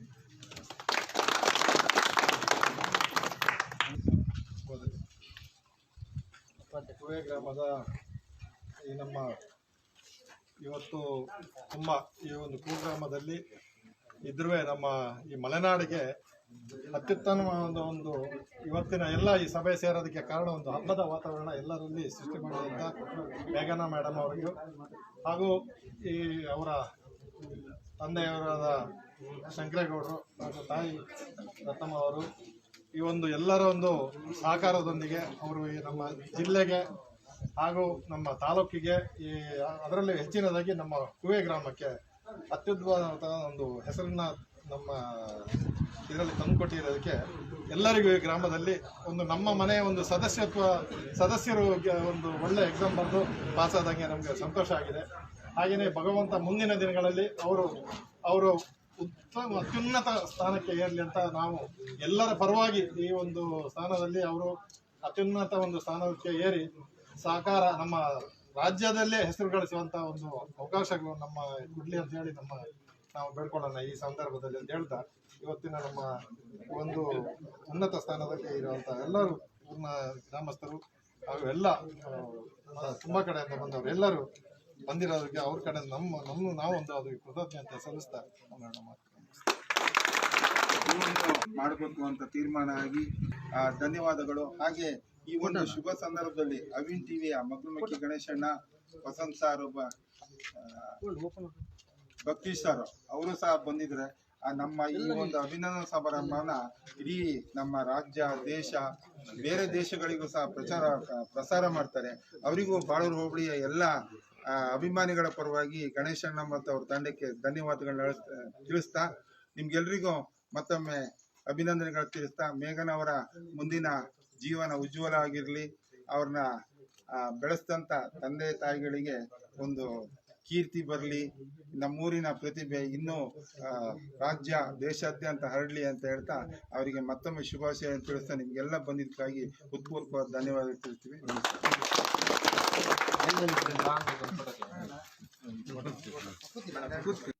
ನಮ್ಮ ಗ್ರಾಮೀಣ ಪ್ರತಿಭೆ ರಾಷ್ಟ್ರ ಮಟ್ಟದಲ್ಲಿ ಒಂದು ಉನ್ನತ ಪರೀಕ್ಷೆಯಲ್ಲಿ ಉತ್ತೀರ್ಣರಾಗಿದ್ದಕ್ಕೆ ಅಭಿನಂದನೆ ಮಾಡಕ್ಕೆ ಬಂದಿದ್ದೀವಿ ನಾವು. ಈ ಅಭಿನಂದನಾ ಕಾರ್ಯಕ್ರಮವನ್ನು ಬಾಳೂರು ಹೋಬಳಿ ಹಾಗೂ ಈ ಕೂವೆ ಗ್ರಾಮದ ಎಲ್ಲ ಗ್ರಾಮಸ್ಥರ ಪರವಾಗಿ ಮಾಡ್ತಿದ್ವಿ. ಭಾರತೀಯ ಜನತಾ ಪಾರ್ಟಿ ಬಾಳೂರು ಹೋಬಳಿ ಘಟಕ ಹಾಗೂ ನಮ್ಮೂರಿನ ಕೂವೆ ಗ್ರಾಮದ ಎಲ್ಲರೂ ಇಲ್ಲಿ ಸೇರಿದ್ದೀವಿ. ಮೊದಲನೇದಾಗಿ ಮೇಘನ ಅವರಿಗೆ ನಮ್ಮ ಬಾಳೂರು ಹೋಬಳಿಯ ಎಲ್ಲ ಜನತೆಯ ಪರವಾಗಿ ಹೃತ್ಪೂರ್ವಕವಾದ ಅಭಿನಂದನೆಗಳನ್ನು ಹಾಗೆ ಈ ಸಮಾರಂಭಕ್ಕೆ ಬಾಳೂರು ಹೋಬಳಿಯ ಭಾರತೀಯ ಜನತಾ ಪಾರ್ಟಿ ಅಧ್ಯಕ್ಷರಾದ ಬಿ ಮಂಜುನಾಥ್ ಅವರು ಇದ್ದಾರೆ, ಅವ್ರನ್ನೂ ಹೃತ್ಪೂರ್ವಕವಾಗಿ ಸ್ವಾಗತಿಸಿದ್ದೀವಿ. ತಾಲೂಕು ಉಪಾಧ್ಯಕ್ಷರಂತ ಜಿ ಶಶಿಧರ್ ಅವರು ಇದ್ದಾರೆ, ಅವ್ರನ್ನೂ ಸಹ ಸ್ವಾಗತಿಸಿದ್ದೀವಿ. ಹಾಗೆ ಅಲ್ಪಸಂಖ್ಯೆ ಹಿಂದುಳಿದ ವರ್ಗಗಳ ಮೋರ್ಚಾದ ಕಾರ್ಯದರ್ಶಿ ದಿನಕರ್ ಬಾಬು ಇದ್ದಾರೆ, ಅವ್ರನ್ನೂ ಸಹ ಸ್ವಾಗತಿಸ್ತಿದ್ದೀವಿ. ರೈತ ಮೋರ್ಚಾದ ಅಧ್ಯಕ್ಷರಾದ ಗೋಪಾಲ್ ಗೌಡ್ರು ಇದ್ದಾರೆ, ಅವ್ರನ್ನೂ ಸಹ ಸ್ವಾಗತಿಸ್ತಾ ಇದ್ದೀವಿ. ಹಾಗೆ PCLD ಬ್ಯಾಂಕ್ನ ನಿರ್ದೇಶಕರಂತ ಸತೀಶ್ ಅವರಿದ್ದಾರೆ, ಅವ್ರನ್ನೂ ಸ್ವಾಗತಿಸ್ತಿದ್ದೀವಿ. ಗ್ರಾಮ ಪಂಚಾಯತಿಯ ಅಧ್ಯಕ್ಷ ಅಂತ ಶಶಿಧರ್ ರವಿ ಅವರಿದ್ದಾರೆ, ಅವ್ರನ್ನ ಈ ಗ್ರಾಮದ ಮೊದಲನೇ ಪ್ರಜೆ, ದಯವಿಟ್ಟು ಕ್ಷಮಿಸಿ, ಅವ್ರು ಮೊದಲನೇ ಕರಿಬೇಕಾಗಿತ್ತು, ಅವ್ರನ್ನೂ ಸ್ವಾಗತವನ್ನು ಬಯಸ್ತಿದ್ದೀವಿ. ಹಾಗೆ ಇಲ್ಲಿ ನಡೆದಿರುವಂಥ ಎಲ್ಲ ಭಾರತೀಯ ಜನತಾ ಪಾರ್ಟಿ ಹಾಗೂ ಊರಿನ ಅಭಿಮಾನಿಗಳು, ಶಂಕರಣ್ಣ ರತ್ನಕ್ಕ ನಮಗೆ ಮೊದಲಿಂದ ಪರಿಚಯ. ಅವ್ರ ಮಗಳು ಒಂದು ಸಾಧನೆ ಮಾಡಿದ್ದಾರೆ ಅಂತಂದರೆ ನಮ್ಮ ಮಗಳು ಸಾಧನೆ ಮಾಡಿದಷ್ಟು ಖುಷಿ ಆಗ್ತಿದೆ. ಈ ಸಂತೋಷವನ್ನು ಹಬ್ಬದ ಮಾರನೇ ಆಚರಿಸೋಕ್ಕೆ ಇಲ್ಲಿ ಬಂದಿದ್ದೀವಿ. ಹಾಗೆ ಈ ಊರಿನ ಪ್ರಮುಖರಾದಂಥ ಸುಮಿತ್ರಾ ಅವರು, ಚಂದ್ರು ಅವರು, ಸುಧಾಕರ್ ಅವರು, ನಿರ್ವಳ ಗ್ರಾಮ ಪಂಚಾಯತಿಯ ಸದಸ್ಯರು, ಮಾಜಿ ಸದಸ್ಯರು, ಹಾಗೆ ಎಲ್ಲ ಪಕ್ಷದ ಹಿತೈಷಿಗಳು, ಬೇರೆ ಬೇರೆ ಪದಾಧಿಕಾರಿಗಳು ಹಾಗೂ ಈ ಗ್ರಾಮಸ್ಥರನ್ನೆಲ್ಲ ಸ್ವಾಗತ ಮಾಡ್ತಾ ಮುಂದಿನ ಪ್ರಾಸ್ತಾವಿಕ ಈ ಕಾರ್ಯಕ್ರಮದ ಉದ್ದೇಶವನ್ನು ಶಶಿಯವರು ನಡೆಸ್ಕೊಡ್ಬೇಕು ಅಂತ ಕೇಳ್ತಾರೆ.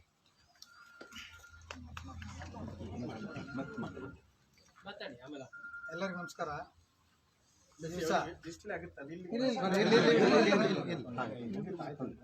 ಈ ದಿವಸ ನಾವು ಗಣೇಶನ್ ಹೇಳಿದಾಗೆ ದೀಪಾವಳಿ ಹಬ್ಬ ನೆನ್ನೆ ತಾನೇ ಮುಗಿದಿದೆ. ಇವತ್ತು ನಮ್ಮ ಶಂಕರಣ್ಣರ ಮೇಲೆ ಒಂದು ಹಬ್ಬ, ಅಂದರೆ ಅವರು ಸುಮಾರು ಈಗ ಒಂದು ವಾರದಿಂದ ಹಬ್ಬ ಅವ್ರ ಮೇಲೆ ಸ್ಟಾರ್ಟ್ ಆಗಿದೆ. ಇವತ್ತು ನಾವೆಲ್ಲ ನಮ್ಮ ಪಟೇಲ್ ಹೇಳಿದಾಗೆ ನಮ್ಮ ಬಾಳೂರು ಹೋಬಳಿಯ ನಮ್ಮ BJP ಘಟಕ ಏನಿದೆ ಎಲ್ಲರೂ ಬಂದು ಸೇರ್ಕೊಂಡು ಇವತ್ತೊಂದು ಸನ್ಮಾನ ಮಾಡಬೇಕು ಮೇಡಮ್ ಅವರಿಗೆ. ಅವರು UPSC ಅಂದರೆ ಯೂನಿಯನ್ ಪಬ್ಲಿಕ್ ಸರ್ವಿಸ್ ಕಮಿಷನ್, ಆ ಇದರಲ್ಲಿ ಇಂಡಿಯನ್ ಪಬ್ಲಿಕ್ ಸರ್ವಿಸಲ್ಲಿ ಅವರು ಎಕ್ಸಾಮ್ ಬರೆದು ಇವತ್ತು IAS ಕೇಡರ್ನಲ್ಲಿ ಪಾಸಾಗಿದ್ದಾರೆ. ಹಾಗಾಗಿ ನಾವಿವತ್ತವರಿಗೊಂದು ಸನ್ಮಾನ ಮಾಡ್ಬೇಕಂತೇಳಿ ನಾವೆಲ್ಲ ಈ ಸಂದರ್ಭದಲ್ಲಿ ಸೇರ್ಕೊಂಡಿದ್ವಿ. ಈಗ ನಮ್ಮ ಗಣೇಶಣ್ಣರು ಹೇಳಿದಾಗೆ IAS ಮಾಡೋಂಥದ್ದು ಸಣ್ಣ ವಿಚಾರ ಅಲ್ಲ, ಭಾರಿ ತಪಸ್ಸೆ ಮಾಡ್ಬೇಕು. ಯಾಕೆಂದ್ರೆ ನಾನು ಒಂದು ಸಾರಿ ಒಂದು 4-5 ವರ್ಷ ಹಿಂದೆ ನಾವು ಶಂಕರಣ್ಣ ಮನೆಗೆ ಯಾವುದೋ ಒಂದು ಎಲೆಕ್ಷನ್ನಿಗೆ ಕ್ಯಾನ್ವಸಿಗೆ ಅಂತ ಬಂದಾಗ ಇವರೊಬ್ಬರೇ ಇದ್ದರು. ಇದೇ ಮಾಡಿ ಮೇಲೆ ಕೂತ್ಕೊಂಡು ಹೇಳಿದರು, ನಾನು ನಮ್ಮ ಬಾಳರ್ ಭರತ್ ನಾವೆಲ್ಲ ಈ ಲೋಕಲ್ನವರೆಲ್ಲ ಇದ್ದು ಒಂದು ಕ್ಯಾನ್ವಸ್ ಮಾಡೋಕ್ಕೆ ಅಂತ ಬಂದಾಗ ಪಾಪ ಬುಕ್ ಇಟ್ಕೊಂಡು ಬಂದೆ ಬಾಗಿಲು ತೆಗೆದು ಏನು ಮಾಡ್ತೀರಿ ಅಂತ ಹಿಂಗೆ ಕೇಳಿದೆ. ನಾನು ಇದು CAಗೆ ಎಕ್ಸಾಮ್ ಕಟ್ಟಿದ್ದೀನಿ, ಅದನ್ನು ಮಾಡ್ತಾಯಿದ್ದೀನಿ ಅಂತ ಹೇಳಿದ್ರೆ ಆಯ್ತು ಓದ್ಕೊಳ್ಳಿ ಅಂತೇಳಿ ನಾವು ಪಾಂಪ್ಲೆಟ್ಸ್ ಕೊಟ್ಟು ಹೋಗಿದ್ದು. ಅದಾದ ಮೇಲೆ ಇವತ್ತು ಇವ್ರನ್ನ ಮೀಟ್ ಮಾಡ್ತಿದ್ವಿ. ನಾವು CA ಮಾಡ್ಕೊಂಡು ಅದರಲ್ಲಿ ಜಾಬ್ ಮಾಡ್ತಾರೆ ಅಂತ ನಾವು ತಿಳ್ಕೊಂಡಿದ್ದು, ಆದರೆ ಇನ್ನೂ ಮುಂದುವರೆದು ಇವತ್ತು IAS ಪಾಸ್ ಮಾಡಿದ್ದಾರೆ. ನಮಗೆಲ್ಲರಿಗೂ ಸಂತೋಷ ವಿಚಾರ. ನನಗಂತೂ ಎದೆ ತುಂಬಿ ಬರ್ತದೆ. ಯಾಕೆಂದರೆ ನಮ್ಮ ಒಂದು ಈ ಕುಗ್ರಾಮದಲ್ಲಿ ಹುಟ್ಟುಕೊಂಡು ನಮ್ಮ ಬಾಳೂರು ಹೋಬಳಿಯಲ್ಲಿ ಒಬ್ಬರು IAS ಮಾಡಿದ್ದಾರೆ ಅಂದರೆ ಭಾಳ ಒಂದು ವಿಶೇಷ. ಯಾಕೆಂದರೆ ಅದಕ್ಕೆ ಭಾರಿ ತಪಸ್ಸು ಮಾಡಬೇಕು, ಅದೃಷ್ಟನೂ ಬೇಕು. ಶಂಕರಣ್ಣ ಮತ್ತು ಅವರ ಮನೆಯವರು ಮಾಡಿದ ಯಾವ ಪುಣ್ಯದ ಪ್ರತಿಫಲ ಇವಾಗ ಫಲ ಸಿಕ್ಕಿದೆ ಅವರಿಗೆ. ಮುಂದಿನ ದಿನಗಳಲ್ಲಿ ಮೇಡಮ್ ಅವರು ಪ್ರೊಫೆಷನರಿ ಎಲ್ಲ ಮುಗಿಸಿ ಒಂದಲ್ಲ ಒಂದು ದಿವಸ ನಮ್ಮ ಜಿಲ್ಲೆಗೆ DC ಆಗಿ ಬರಲಿ ಅಂತ ಈ ಸಂದರ್ಭದಲ್ಲಿ ನಮ್ಮ ಜಿಲ್ಲೆಯಲ್ಲಿ ಸಾಕಷ್ಟು ಸಮಸ್ಯೆಗಳಿದ್ದಾವೆ. ಫಾರೆಸ್ಟ್ ಆಗಿರ್ಬೋದು, ನಮ್ಮ ರೆವಿನ್ಯೂ ಜಮೀನ್ದಾಗಿರ್ಬೋದು, ಈ ಸಮಸ್ಯೆಗಳನ್ನೆಲ್ಲ ಕೂಲಂಕುಷವಾಗಿ ಪರಿಶೀಲನೆ ಮಾಡಿ ಎಲ್ಲ ಬಡಬಗರಿಗೆ ಇವರಿಂದ ಅನುಕೂಲ ಆಗಲಿ ಅಂತ ಈ ಸಂದರ್ಭದಲ್ಲಿ ಹೇಳ್ತಾ ನಿಮ್ಮೆಲ್ಲರ ಪರವಾಗಿ ನಾನು ಅವರಿಗೆ ಅಭಿನಂದನೆಯನ್ನು ಸಲ್ಲಿಸ್ತಾ ನನ್ನ ಎರಡು ಮಾತನಾಡಲು ಅವಕಾಶ ಮಾಡಿಕೊಂಡು ನಿಮ್ಮೆಲ್ಲರಿಗೂ ನನ್ನ ಎರಡು ಮಾತು ಅವರೊಂದು ಮಾತಾಡ್ತೀವಿ.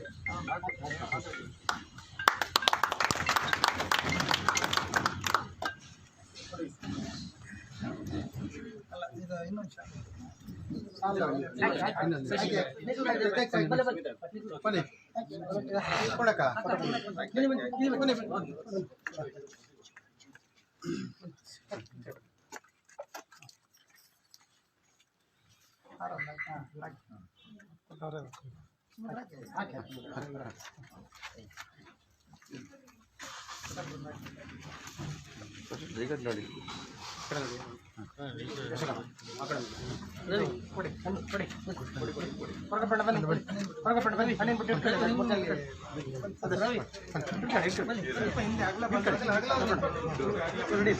ಸ್ವಲ್ಪ ಹಿಂದೆ ಸ್ವಲ್ಪ ಇರ್ಲಿ.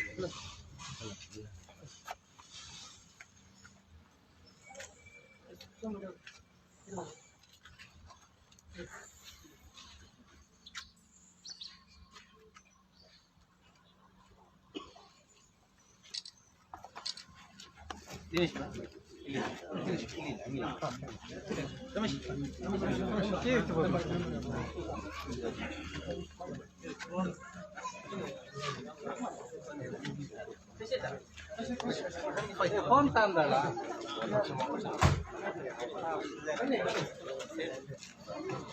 ಒಂದು ಫೋಟೋ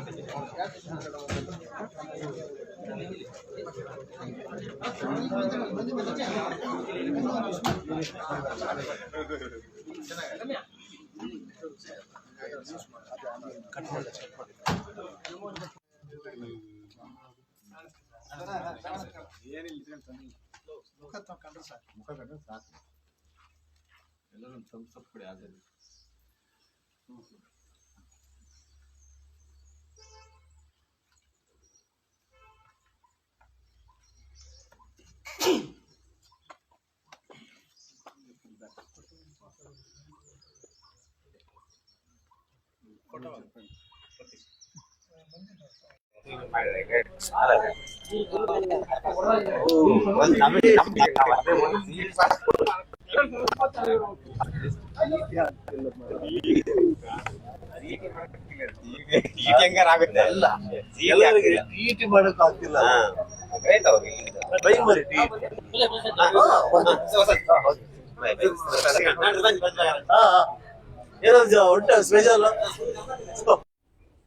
ಬೇಗನವ್ರೆ, ನೀವೊಂದು ಮಾತು ಹೇಳಿದ್ರಿ, ನನ್ನ ತಂದೆ ನನಗೆ ತುಂಬ ಸಪೋರ್ಟ್ ಮಾಡಿರು ಅಂತ ಒಂದು ಮಾತು ಹೇಳಿದ್ರಿ. ತಂದೆ ತಾಯಿ ಇಬ್ಬರು ಸಪೋರ್ಟ್ ಮಾಡಿರು ಅಂತ.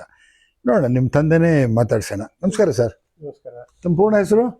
ಮೆಡ್ನಳ್ಳಿ NK ಶಂಕರೇಗೌಡ. ನನ್ನ ತಂದೆ ಹೆಸರು ಕೃಷ್ಣೇಗೌಡ ಅಂತ. ನಿಮ್ಗೆ ಎಷ್ಟು ಜನ ಮಕ್ಕಳು? ನಾವು 5 ಜನ. ಅಲ್ಲಿ ನಿಮ್ಗೆ ಎಷ್ಟು ಜನ ಮಕ್ಕಳು? ನನಗೆ 2 ಜನ. 2 ಜನ. ಆಹಾ. ನಿಮ್ಮ ಪತ್ನಿ ಹೆಸರು? ರತ್ನ. ಓಹೋ, ನಾನು ಸುಮ್ಮನೆ ಕುತೂಹಲ ಕೇಳ್ತೀನಿ. ಲವ್ ಮ್ಯಾರೇಜಾ ಅರೇಂಜ್ ಮ್ಯಾರೇಜಾ? Arrange marriage. Okay okay sir. ಆದರೆ ನೀವು ಒಂದು ದಿನ ಮಕ್ಕಳ ವಿದ್ಯಾಭ್ಯಾಸಕ್ಕಾಗಿಯೇ ನಾನು ಪಟ್ಟಣಕ್ಕೆ ಹೋಗ್ಬೇಕು, ಪಟ್ಟಣದಲ್ಲಿ ಸೇರಬೇಕು, ಮೇಘನಗಾಗ 9 ತಿಂಗಳು ಮಗು ಅಂಥ ಸಂದರ್ಭದಲ್ಲಿ ಪಟ್ಟಣಕ್ಕೆ ಹೋದ್ರಿ. ಅಲ್ಲಿ ಬಿಸ್ನೆಸ್ ಮಾಡಿದ್ರಿ, ತೋಟನೂ ನೋಡ್ಕೊಳ್ತಾ ಇದ್ರಿ. ಆನಂತರ ಈ ತೋಟಕ್ಕೆ ವಾಪಸ್ ಹೇಗೆ ಬಂದ್ರಿ ಸರ್? ಒಂದು ಪಟ್ಟಣಕ್ಕೆ ವಾಸಿ ಆದವ್ರು ನೀವು ಯಾಕೆ ವಾಪಸ್ ಬಂದ್ರಿ? ನಮಗೆ ತೋಟದ, ನಾವು ಆಕ್ಚುಲಿ ರೈತ ಕುಟುಂಬ, ಅಗ್ರಿಕಲ್ಚರ್. ನಮ್ದು ಹಿಂದೆ ಅಪ್ಪನೂ ಮಾಡಿದ್ದಷ್ಟೇ, ಅಜ್ಜನೂ ಮಾಡಿದ್ದಷ್ಟೇ. ಏನಾದ್ರೆ ಮಕ್ಕಳ ಎಜುಕೇಶನ್ಗೆ ಟೌನಿಗೆ ಹೋದ್ರು.